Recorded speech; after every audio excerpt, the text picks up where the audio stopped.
So in this first clip of 2 about checking the temperature and recalibrating, we explore why and how you might want to check the temperature in your incubator. Let's quickly look first at our eco machines. So in our mini eco incubator and in our Octagon eco machines, you get a thermometer built into the lid so that you can check what temperature you're getting. And here you will see the thermometers. That's one thermometer there on the mini eco, and equally a thermometer here on the Octagon 20 Eco, and it would be the same case for the Octagon 40 Eco lid. Now, if for any reason the temperature that you see as you look through the machine when the machine is on the thermometer, if you see that the temperature isn't the 37.5 that you want it to be, on these models you can adjust that temperature by using a little 2mm flat-bladed screwdriver. And on the Mini Eco, although it'll be very hard to see it, there is actually a little hole here, and there's a little screw in that hole where you can adjust with a 2mm flat-bladed screwdriver the temperature. And just a tiny quarter of a turn will adjust the temperature, probably by about a degree. And it's the same case on the Octagon 20 Eco, where again you have a little spindle or a little screw, if you like, under the lid here, a little red spindle, and with a little 2mm flat-bladed screwdriver you can adjust that to synchronize it, if you like, with the temperature you're reading on your thermometer. So with the Octagon Eco and the Mini Eco, before starting a new project, you always want to let your machine run for an hour and then check that the machine is reading the target temperature you want for your project, which is normally 37.5. It's easy to do, but just make sure that when you're doing it, the machine is positioned in a room where the temperature remains between 15 and 25 degrees centigrade, and avoid placing the incubator in front of a window or near to a room heater. So that's the Mini Ecos and the Octagon 20 Eco. If we focus now on the advanced machines, on these you have a digital reading of temperature. And as with the Eco, it's not difficult and never does any harm to check that the temperature inside the machine, whether it's in the Mini Advance or the Octagon 20 or indeed the Octagon 40, whether the temperature inside the machine is matching the temperature that you can see on the digital display, because the Advances have a digital display of temperature.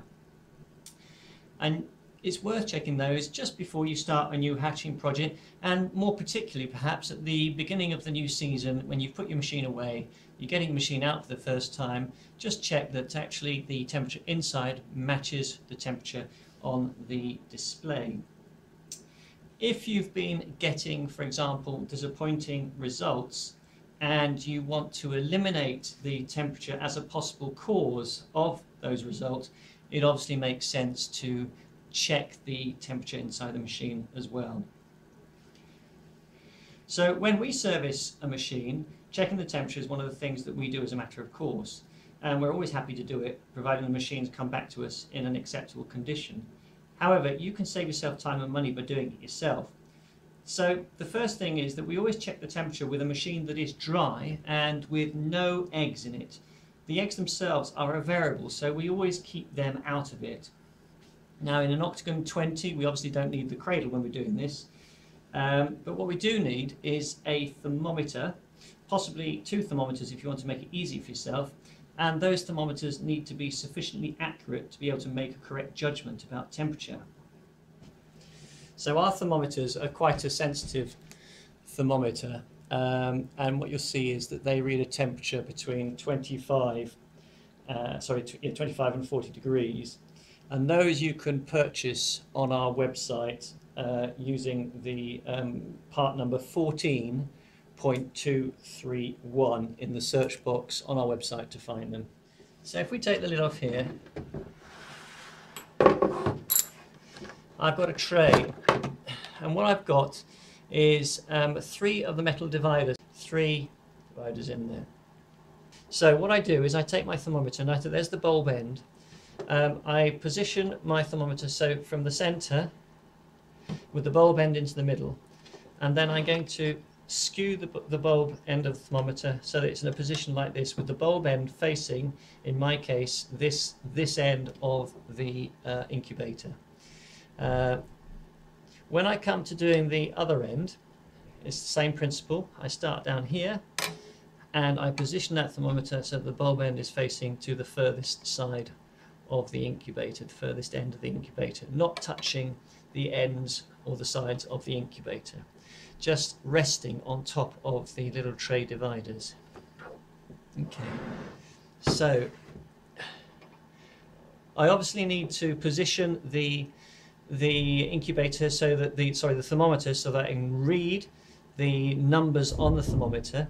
A bit of a challenge sometimes if your dividers are not set in properly, those thermometers will roll when you try and put the lid on. So you need to get your dividers set up nice and flat so that the thermometer doesn't roll. If I've got two thermometers, I have a bit of a luxury there, and I can set a second thermometer in that position, like I say, with the bulb end facing towards the middle and to this end of the machine. I put the lid back on carefully because it can knock the thermometer, make it roll, like I say. There we are, I place the lid back on.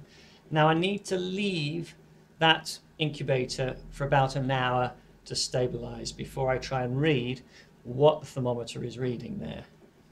Okay. In my case, I've already done this for both sides, and I know that the thermometers in there are reading at 36, but my temperature on here is 37.5. You may have thought, well, I've got an Octagon 40 Advance. How do I position the thermometer on the Octagon 40 Advance to decide what the internal temperature is on that machine? Same principle applies. So I'll just show you that. In the Octagon 40 Advance, you've got two trays, as you can see here. I've got the same thermometer that I was describing earlier, so it's a very sensitive thermometer that goes from 25, you can see that, 25 up to 40 degrees. There we go. I'm going to essentially do what I do with the Octagon 20. So starting at this end, position it in the center with the bulb facing the center, and I'm going to shift the bulb to one end. Take a measurement there. Take a measurement there. Take another measurement here, positioning the bulb to the center but to this side of the tray.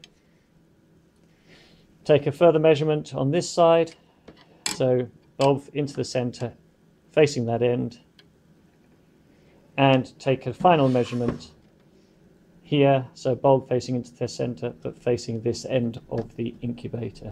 So in theory I now have 4 measurements. Now in theory all those will say exactly the same. It is vaguely possible that in practice you get a tiny difference between the readings you get, in which case, if that is the case, take an average. Just add the 4 readings together and divide by 4. It's unlikely, but it is possible. When it comes to our Mini Advance, it's the same idea. On the Mini Advance, it's quite simple. I do the same idea, except with the Mini Advance, I simply lay the thermometer across the center of the reservoir here, the water reservoir. Lid back on, numbers turned up so I can read them through the lid. Put the lid back on, and again leave that to stabilize in terms of temperature for about an hour before I check what I'm reading here against what I'm getting on the display. So in the next clip we'll show you what to do to then adjust the temperature on the display so that it's matching the temperature you're getting on the thermometer in the machine.